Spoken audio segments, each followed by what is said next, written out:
afternoon, everyone, and welcome back to another episode of Heisman Talk. Wow, what a weekend of college football. It was everything we expected. So today on today's episode, we're going to talk about this weekend's games. Let's see, we had the Pac-12 Championship, SEC Championship, AAC Championship, ACC Championship, and many more games that played out for us, and it was a great weekend. So let's dive right into it. The first game was Oregon versus Utah on Friday. It was rainy, it was windy, it was nasty, but Oregon comes out with the upset against Utah, 37-15, and ruins Utah's chances of getting in the playoffs. Coming into this game, I really didn't know much about either team. Like I said in the last video, I don't watch much Pac-12 football due to time constraint, with it being so late in the night time when they usually air the games. But I'm really glad Oregon showed who they are as a football team. It was actually pretty close when you look at the stats. Each team had exactly 193 yards passing, although the difference was Oregon coming out on top with the rushing yards, 239 to 116 over Utah. The biggest difference in this game was Utah's passing game. It was not that great. In fact, Utah gave up 2 interceptions to Oregon's defense. Oregon's defense was the difference maker in this game. Justin Herbert had a great game. He was 14 of 26 with 193 yards, averaged 7.4 per completion, and came up with 1 touchdown. I also thought his running ability was incredible. He hasn't run much this season, but for some reason, the Pac-12 championship, he decided to show up. So, with all that being said, Oregon will now head to the Rose Bowl with its win. Congratulations to Oregon Ducks. And Utah will fly out to San Antonio to face the Oklahoma State Cowboys in the Alamo Bowl. So the next game was on Saturday morning at 12, I guess it was afternoon, 12 p.m., 11 a.m. Central Time. Oklahoma and Baylor went down to the wire in this one. Oklahoma wins in a thriller in overtime, 30-23. Jalen Hurts started off rough. I watched this game from start to finish. Again, I think Jalen Hurts is a great runner. I'm not sure if he's the most accurate passer, but in the second half, he came out and was firing on all cylinders. Unfortunately, Charlie Brewer of the Baylor Bears went down in the first half. They had to switch to a freshman. I forget his name. Wasn't playing too well, although he did have a couple good passes. And then after that, they had to put in the third-string freshman quarterback. And, surprisingly, they kept it really close. So, like I said, they went into overtime and just couldn't pull the trigger at the end, and Oklahoma comes away with the win. And with that, Oklahoma sneaks into the playoffs, and Baylor is going to be playing Georgia in the Sugar Bowl. So we will get to that a little bit later with the SEC championship. The American Athletic Conference Championship was as exciting as I thought it was going to be. It was Memphis versus Cincinnati, and I truly believe that going into this game, this was going to be one of the best games of the day, and it was. Final score was 29-24. Memphis came out on top. It was really close down to the wire. Again, Memphis wins with a last-minute touchdown with, I think, a minute 14 to go. But up to that point, Cincinnati had been playing really well. I think they threw an interception at the end of the game, which set up Memphis to win the game. But for Memphis, this is a really big win. It's their first American Athletic Conference title, so congratulations to the Memphis Tigers. And now, because of that, as I mentioned in the last video, the winner of this game will represent the Cotton Bowl for the AAC. So Memphis will now go to the Cotton Bowl. I forget who they face off. It'll be some big team, I believe, and I can actually look that up. But moving forward, we will talk about that later. So now we go to the game of the evening, which was the most talked about game all week, and that was LSU versus Georgia.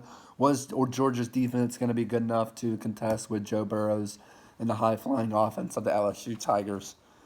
Uh, Unfortunately, Georgia had a disappointing loss.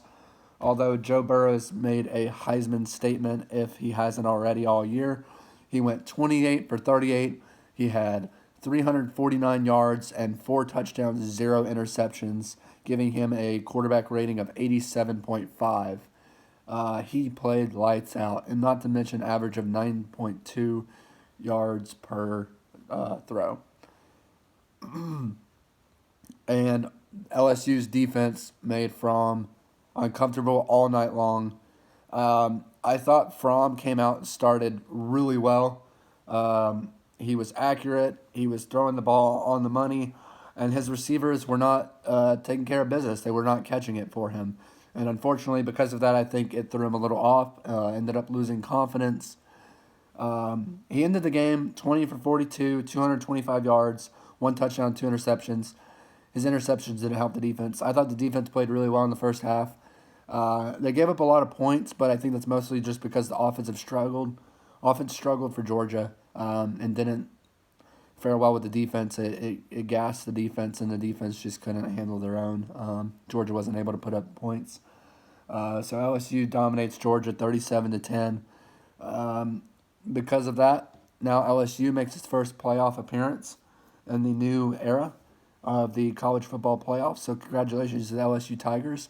Coach O has done a phenomenal job of bringing that team to the top. It wasn't about 2 years ago that LSU was the laughingstock of the SEC West. They weren't necessarily the worst team, but they could never finish games. They would lose to A&M. They would lose to Auburn. They would lose to Bama. And now they're willing to bet that they could beat anyone, and I think they can. So Georgia heads to the Sugar Bowl again, second year in a row. Last year they didn't play too well, mostly because of injuries and because of I think lack of awareness and lack of attitude. Hopefully Kirby Smart can rally the troops and can come out hot against Baylor and make it a exciting game. But because of that loss and because of Fromm's injury, he injured his ankle in the second half. I'll be curious to see what happens going forward along with Swift. Swift was limited to, I believe, 3 carries for 14 yards. Obviously didn't play, and that hurt them. Blaylock got hurt, a few other injuries to the Georgia defense. So it'll be interesting. I again, like I said in the last video, I really hope that Fromm comes out next year and works on his craft and stays another year instead of entering the draft. But that's a decision he's going to have to make in the next few weeks, and I will update you in the next video on that. So then we go to the night games. Clemson versus Virginia. Wow, this one wasn't even close. Clemson easily wins 62-17, making their 3rd straight playoff appearance, 28th straight win overall. The Clemson Tigers are obviously very dominant. They're in the 3 seed and going into the playoffs. Trevor Lawrence looked accurate as ever, going 16 for 22 with 302 yards and 4 touchdowns. He was firing on all cylinders as well. Etienne had 114 yards on 14 carries. Again, another 100-yard rushing game for him. And Clemson's defense is starting to look dominant. They forced 3 interceptions. And I understand it's Virginia, and a lot of people are going to say, oh, Virginia was put in there at the very end after beating Virginia Tech. I still think they're a very good ball club, but we will see how well Clemson will fare in the playoff against a dominant, 3 other dominant teams in the playoffs. So, like I said, Virginia looked good, although they played a very stout defense in Clemson. I think Virginia will go to a big bowl. I don't know which one they will because all the rankings just came out about an hour ago. So I'm not really sure which bowls in particular some teams are going to. The only reason I knew about Georgia and Memphis and Utah and Oregon is because it was kind of set just the way it works with the conference standings. So now we move down to the last game of the night, and that was Ohio State versus Wisconsin. Again, another great game. Wisconsin came out firing. I thought they were playing really well. They scored 14 straight points. They led at the half 21-7. It looked like Wisconsin was going to maybe get a Big Ten upset. But in the second half, in the first half, Justin Fields didn't look that great. He looked very confused. The Wisconsin defense was playing great. 3 straight drives with 0 points, including a fumble near the goal line for Justin Fields. But then in the second half, he led his team with 27 unanswered points, and that was the biggest difference in the game. Wisconsin just could not make any plays in the second half, unfortunately. I believe he threw 1 or 2 interceptions. The Wisconsin offense did. So Justin Fields finished 16 of 31 with 299 yards and 3 touchdowns. Not very impressive compared to the other quarterbacks, although he looked really good at the second half. Looked a little limpish, I guess you could say. He was limping a little bit. But overall, I thought he played a great game, and I think it's going to be an interesting matchup come December 28th for the playoff games. So, with that being said, I think Fields is a great player. I think he's got a lot to learn, but he's still going to be a key player in the playoffs. So look out for him to do big things. So with Wisconsin losing, they now head to the Rose Bowl to play Oregon. Again, we'll talk about that in the next upcoming videos, but I think that's going to be a great matchup. You got Oregon, who's got Justin Herbert, and you got Wisconsin, who's got probably one of the best running backs in the nation. So yeah, we'll talk about that later in the next coming videos. Congratulations to Ohio State. They have made it to their second playoff appearance in the new playoff era. This will be the first time that a Big Ten team has been in the playoffs since Ohio State in 2016 when they won the national championship with Ezekiel Elliott and Cardale Jones. So it's going to be a really I think it was Cardale Jones. Correct me if I'm wrong. But yes, this will be the first playoff appearance since 2016 for the Ohio State Buckeyes. And yeah, it's going to be an interesting year in the playoffs. So the final rankings are number 4, Oklahoma, number 3, Clemson, number 2, Ohio State, and LSU at the 1 spot. So that leads us to the playoff bowls. So the Fiesta Bowl will feature Ohio State and Clemson. That's going to be a really good game between Ohio State's DBs and Clemson's wide receivers on who's going to match up well. But again, we'll talk about that later in the next coming videos. Chick-fil-A Bowl will be between LSU and Oklahoma. It's Big 12 defense versus SEC offense. But we'll see. Jalen Hurts obviously has experience playing against LSU in the past, former quarterback of Alabama. So it'll be interesting to see how he can help the Oklahoma Sooners defeat the LSU Tigers. I think this is going to be the most accurate playoff we've ever seen. I think they finally got it right this year. In the years past, there's been a little bit of chippiness, a little bit of confusion on who should be in, who should be out. But I really think the playoff committee did a great job this year of getting everyone in that should be in.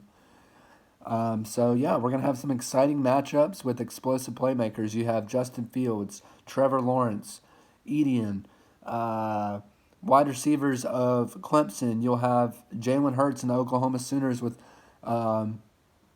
Riley's offense. It's going to be one of the – and then you got don't even forget Joe Brady's offense with the LSU Tigers and their outstanding defense right now. So it's going to be an interesting playoff to watch. So in the next video, we'll talk about the playoff predictions, coaching changes, including Lane Kiffin and a few other coaches leaving their schools to head out to new schools. And, of course, the Army-Navy game, which means so much to this country. I think it's one of the most overlooked games all year, but it's always a great matchup. Great teams, great triple offense. Triple option offense, that's what I was trying to say. And yeah, so thanks again for watching. If you're new, welcome. Please subscribe, give this video a big thumbs up, and I will see y'all either Wednesday or Thursday or Friday. Haven't decided when I'm going to release my next video. Hope y'all enjoyed this video, and I look forward to seeing y'all later this week.